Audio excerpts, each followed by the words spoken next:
Salut, c'est SOS Petites Bêtes. On se retrouve pour une nouvelle vidéo pour fêter Halloween au refuge des tortues.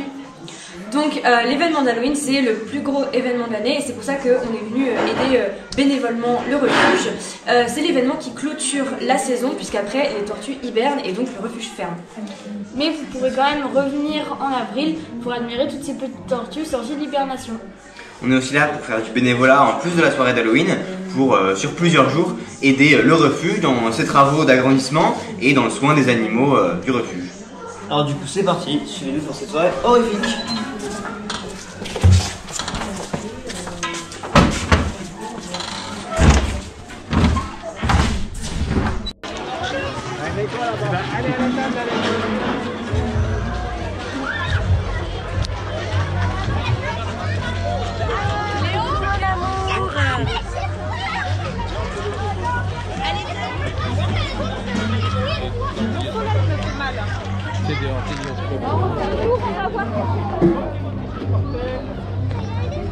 Aujourd'hui, c'est Halloween au refuge des tortues.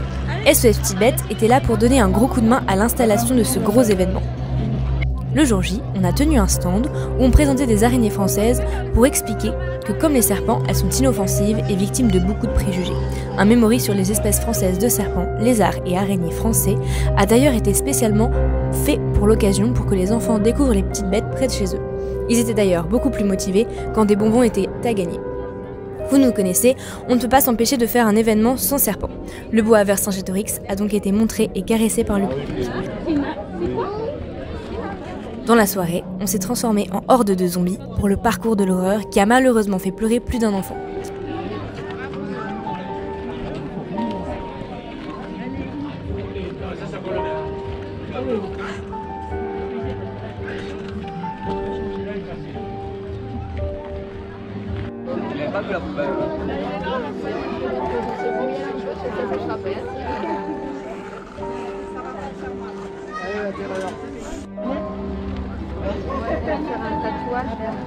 Ouais, vous voulez faire un tatouage.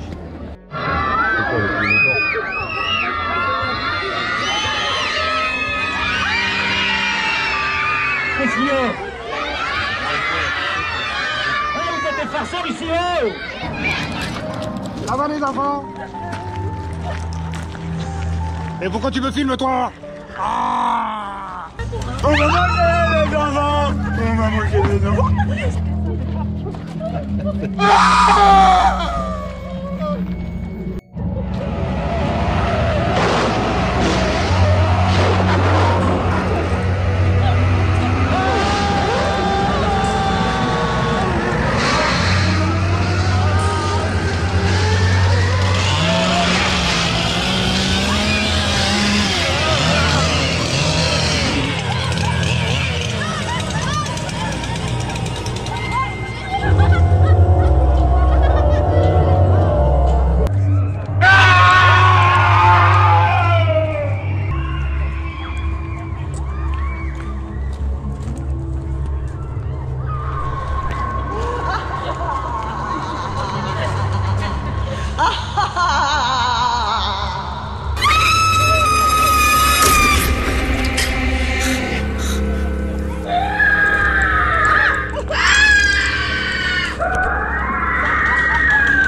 Augustin, c'est lui. Non, ça s'allait.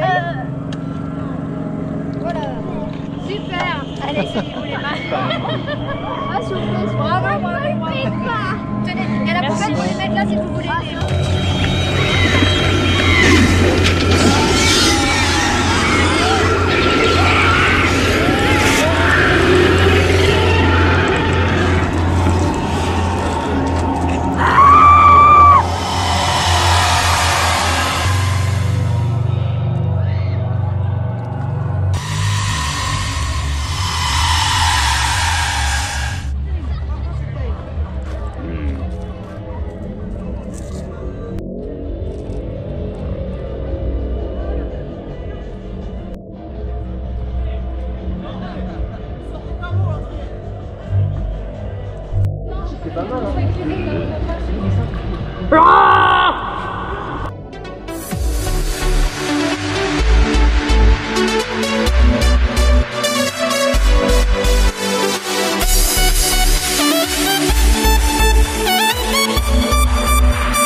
C'est des tortues qui viennent des États-Unis et le problème c'est que comme elles ont été importées en France, leur prédateur naturel qui est le caïman, bah en fait il n'y en a pas. La trachémide à tempe jaune, donc qui a les tempes jaunes, c'est une tortue qui a un cou très long et c'est une tortue qui est élevée en Chine pour la manger comme nous on a élevé des poulets. Donc c'est élevé de manière super intensive en Chine.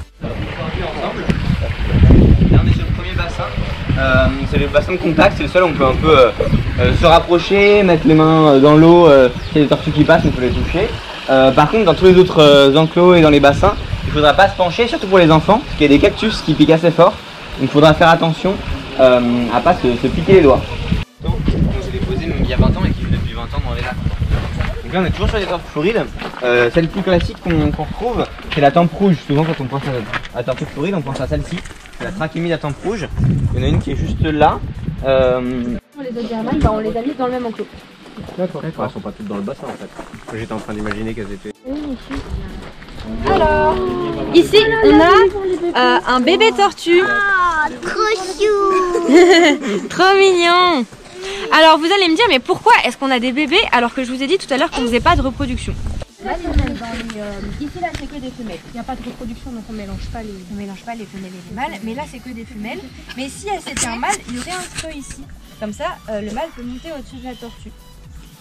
Les mâles aussi ont une plus grosse queue que les femelles.